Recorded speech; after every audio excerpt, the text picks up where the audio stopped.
Hello friends, welcomes all of you to our channel निदान maths. आज हम लोग सांख्यिकी या स्टैटिस्टिक्स का परिचय प्राप्त करने जा रहे हैं। दैनिक जीवन में हमें तरह तरह के आंकड़ों, ग्राफों एवं सारणियों के माध्यम से विभिन्न सूचनाएं प्राप्त होती हैं। ये आंकड़े विभिन्न क्षेत्रों में हुई प्रगति को प्रदर्शित करने के साथ साथ भविष्य की स्थितियों को समझने एवं उनके बारे में अनुमान लगाने में मदद करते हैं। आंकड़ों का अध्ययन तथा उनसे उपयोगी सूचनाएं प्राप्त करना ही सांख्यिकी कहलाता है।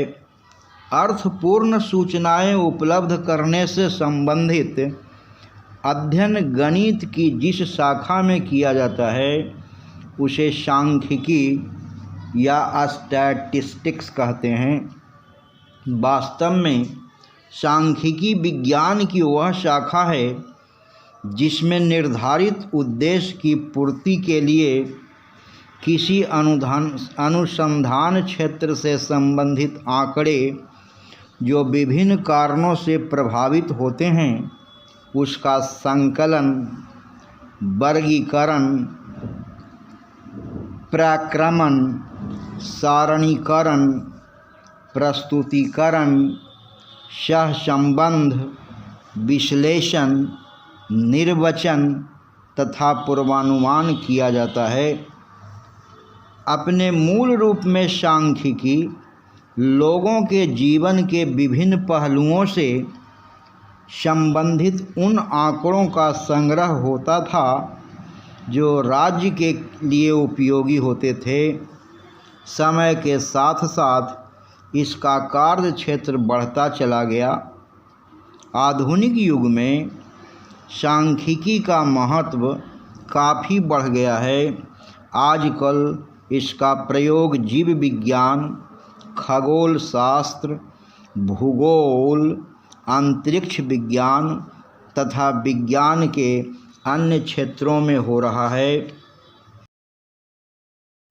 जटिल एवं विस्तृत आंकड़ों को सरलता से समझने के लिए दिए गए आंकड़ों को विभिन्न चित्रों के माध्यम से या ग्राफों के माध्यम से व्यक्त किया जाता है। आलेखीय निरूपण से आंकड़ों के बारे में बहुत सारी सूचनाएं आसानी से तुरंत प्राप्त हो जाती है तथा आंकड़ों की विशिष्टताएं समझने में मदद मिलती है। इन आलेखीय निरूपणों में प्रमुख हैं दंड आलेख, बार ग्राफ, रेखा चित्र, आयत चित्र, बारंबारता बहुभुज, संचयी बारंबारता वक्र या तोरण। हम रेखा चित्र और दंड आरेख या ग्राफ या आलेख में अंतर जानने की कोशिश करेंगे। रेखा आरेख या रेखा चित्र या रेखा ग्राफ रेखा आरेख दिखाने के लिए उपयोग किया जाता है कि आंकड़े समय या क्रमिक क्रम में कैसे बदलते हैं। इसमें डेटा बिंदुओं की एक श्रृंखला होती है जो सरल रेखाओं द्वारा जुड़ी होती है। रेखा आरेख प्रवृत्ति, पैटर्न और आंकड़ों में एक संतत अंतराल के दौरान परिवर्तन को दर्शाने में उपयोगी होते हैं। रेखा ग्राफ सामान्यतः तापमान के परिवर्तन, स्टॉक की कीमतें या जनसंख्या वृद्धि जैसे डेटा को प्रस्तुत करने के लिए उपयोग किए जाते हैं। अब आते हैं दंड आरेख पर। दंड आरेख या बार ग्राफ या बार डायग्राम एक दंड आरेख विभिन्न श्रेणियों के आंकड़ों की तुलना करने के लिए उपयोग किया जाता है। जहां मान को विभिन्न लंबाई के दंडों के रूप में दिखाया जाता है।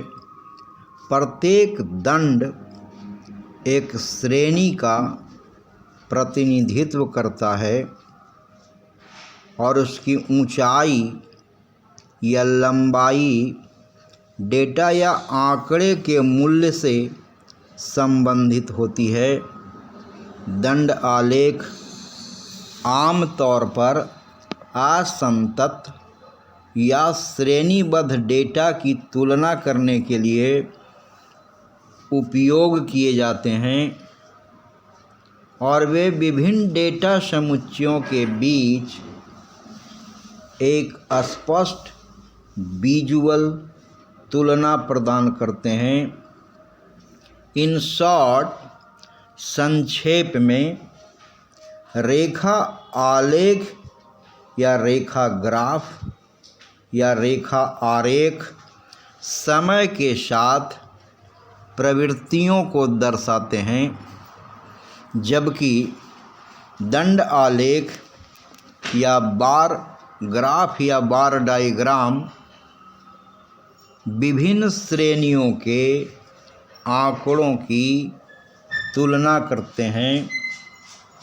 प्रेजेंटेशन पसंद आने पर लाइक, कमेंट्स, प्रश्न पूछना एवं सब्सक्राइब करना तो बनता है। धन्यवाद। Thanks to all of you very much.